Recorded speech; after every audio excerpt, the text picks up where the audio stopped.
Hello everyone. कल fifth question तक उसमें हमने सॉल्व कर लिए थे। अब नेक्स्ट इसमें आगे हम सॉल्व करेंगे। उससे पहले प्लीज़ जो भी इस वीडियो को देख रहे हैं तो चैनल को सबसे पहले सब्सक्राइब कर लें और वीडियो को लाइक ज़रूर कर लें।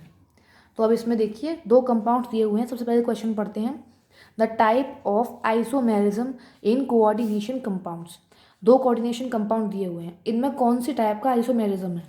ठीक है, अभी दोनों कंपाउंड बिल्कुल सिमिलर से दिखाई दे रहे हैं, इसलिए मैंने इसमें ऑप्शंस नहीं लिखे क्योंकि ये समझाना था। पहला है CONH3 का होल ट्वाइस ONO, इसका मतलब भी NO2 ही है, Cl2। और दूसरा है CONH3 का होल 5NO2 Cl2। ये यहाँ पे भी होल थ्राइस है, सॉरी यहाँ पे होल थ्राइस है। अब देखिए इसमें आइसोमेरिज्म जो आएगा वो आएगा लिंकेज आइसोमेरिज्म। Linkage isomerism. अब कैसे आएगा लिंकेज आइसोमेरिज्म, इसका मतलब क्या है आप देखिए। ये जो ONO है, ONO, ये इस कंपाउंड में O की तरफ से कनेक्टेड है, O की तरफ से लिंक है या फिर O की तरफ से कनेक्टेड है। और ये जो NO2 कंपाउंड है इसमें ये N की तरफ से कनेक्टेड है। ये इनमें लिंक होने का फ़र्क है, इसमें ये O साइड से कनेक्टेड है, इसमें N साइड से कनेक्टेड है। अब इससे इनमें फ़र्क क्या आता है, इनमें क्या डिफरेंस आ जाता है इन दो कंपाउंड्स में जो बिल्कुल सिमिलर जिनका फॉर्मूला दिखाई दे रहा है, सिर्फ लिंक अलग होने की वजह से। तो इनमें जो डिफरेंस आता है वो आता है कलर में। ये भी एक क्वेश्चन हो सकता है कि what is the difference between two compounds if they show linkage isomerism. तो इनके कलर में डिफरेंस आ जाता है, इस कंपाउंड का कलर अलग और इस कंपाउंड का कलर अलग हो जाएगा। ठीक है, अब नेक्स्ट क्वेश्चन।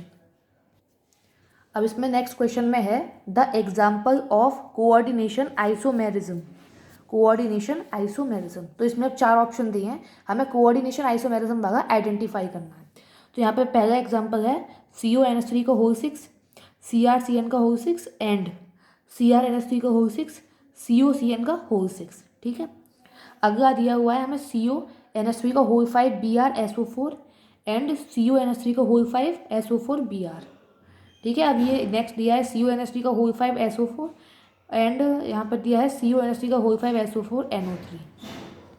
नेक्स्ट ऑप्शन है डी ऑप्शन, ये आगे पेज पर है PTNH3 का whole 4 Cl2 Br2 and PTNH3 का होल 4 Br2 Cl2। अब देखिए 4 ऑप्शंस तो आप देख ही चुके हैं, लेकिन इसमें कोऑर्डिनेशन आइसोमेरिज्म का मतलब है इसे हम कोऑर्डिनेट स्फीयर कहते हैं। सिर्फ इन्हीं में डिफरेंस हो और किसी चीज़ में डिफरेंस ना हो। यहाँ पर आयंस भी डिफर कर रहे हैं, इसमें आयनाइजेशन आइसोमेरिज्म है, ये दोनों तो आइसोमर है ही नहीं, यहाँ पे अलग अलग उनके फॉर्मूलाज हो गए। अब यहाँ देखिए सिर्फ इसी में, इसी ए ऑप्शन में हमें ऐसा दिखाई दे रहा है CONH3 का होल 6, CrCN का होल 6। सेंट्रल एटम जो है वो भी सेम है, लिगेंड्स भी सेम है। तो डिफर क्या हुआ है, यहाँ पर Cr के साथ NH3 है और CO के साथ CN है, जबकि यहाँ पर CO के साथ NH3 है और Cl के साथ CN है। तो यही होती है कोऑर्डिनेशन आइसोमेरिज्म, जिनमें जिनके कोऑर्डिनेट स्फीयर अलग अलग हो, बाकी सब कुछ सेम हो, दोनों में मेटल भी सेम हो, दोनों के लिगेंड्स भी सेम हो, बस जिनकी कनेक्टिविटी कोऑर्डिनेट स्फीयर में अलग अलग होनी चाहिए। तो इसका आंसर हमारे पास ए आ जाएगा। ठीक है, अब 8th क्वेश्चन है which of the following coordination entities is paramagnetic. अब हमारे पास ये 4 हमें दिए हुए हैं यहाँ पे ऑप्शन, इनमें से कौन सा कंपाउंड है जो पैरामैग्नेटिक है। पैरामैग्नेटिक वही कंपाउंड होगा जिसमें अनपेयर्ड इलेक्ट्रॉन होंगे। तो ऐसे देखने से तो हमें पता चलेगा नहीं, अगर कई बार सॉल्व कर रखा हो क्वेश्चन रिपीट हो तो हम बता सकते हैं, लेकिन यहाँ पर तो मुझे बताना है कैसे किया है, तो मैं सॉल्व करके दिखाती हूँ एक एक एग्जाम्पल को, एक एक ऑप्शन को। NiCN का होल 4 2 इसमें सबसे पहले हम आइडेंटिफाई करेंगे ऑक्सीडेशन स्टेट इसकी। इसमें सेंट्रल एटम क्या है, निकल है, इसकी ऑक्सीडेशन स्टेट फाइंड आउट करेंगे X। इसकी -4 इज इक्वल्स टू जितना चार्ज है इसके ऊपर -2 चार्ज है यहाँ पर, तो इसकी ऑक्सीडेशन स्टेट आ जाएगी हमारे पास +2। और इसका जो इलेक्ट्रॉनिक कन्फिगरेशन होती है वो लिखेंगे हम +2 ऑक्सीडेशन स्टेट में। तो ग्राउंड स्टेट में इसकी जो कन्फिगरेशन होती है वो होती है 4s2 3d8। ठीक है, ये है ग्राउंड स्टेट में। अब इसमें ये +2 ऑक्सीडेशन स्टेट में है तो इसमें से 2 इलेक्ट्रॉन S में से निकलेंगे पहले, तो इसकी कन्फिगरेशन हो जाएगी 3d8।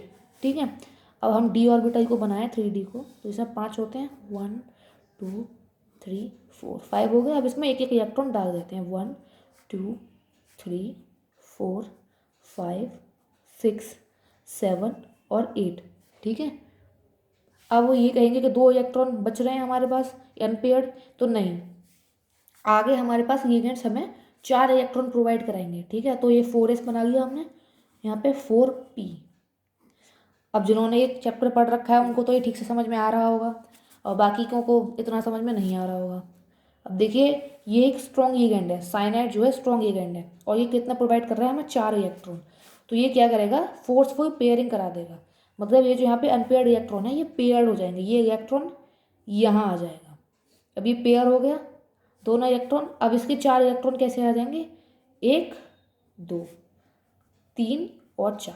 तो यहाँ पे कोई भी अनपेयर्ड इलेक्ट्रॉन नहीं रहेगा, तो ये हो जाएगा डायामैग्नेटिक, डायामैग्नेटिक।